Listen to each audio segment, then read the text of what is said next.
Magandang gabi po sa inyong lahat. Alam nyo, kagabi, nagtungo po kami sa Luneta para makiisa sa pagdiriwang ng kapistahan ng Jesus Nazareno. Well, di ko po makakalimutan itong fiestang ito dahil yung seminary namin na high school seminary ay named po after sa feast na ito. Jesus Nazareno po ang aming seminaryo, Seminario de Jesus Nazareno. At kagabi, nag-attend kami sa Misa Mayor sa Luneta. Ang daming tao, ang daming deboto, ang daming pari nakiisa sa pagdiriwang.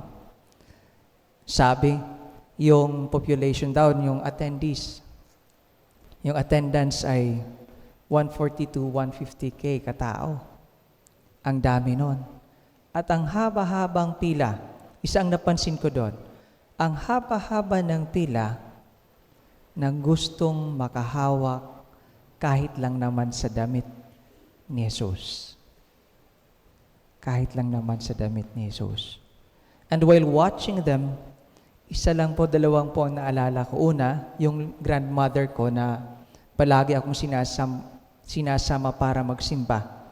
At pagkatapos ng misa ay pupunta sa santo, hahawak sa santo, bibigyan ako ng 5 piso, tapos ako ang maghuhulog as donation or abuloy. Aside from that, isa pang naalala ko na passage sa gospel. Yung babaeng may sakit na humawak lang kay Jesus. Sabi niya, kahit makahawak lang ako ng damit niya at ako'y gagaling. And true enough, gumaling po siya.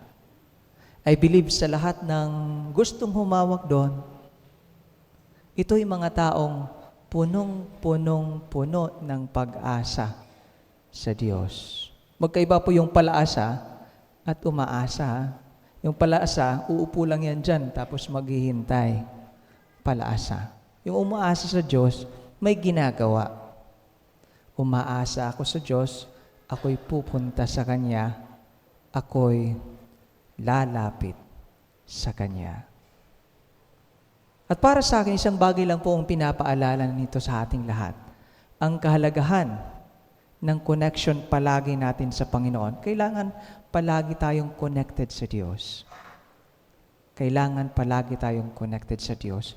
I believe, if connected po palagi tayo sa Diyos, hindi lang tayo gagaling. Ayon nga sa gospel tayo ay magkakaroon ng buhay na walang hanggan.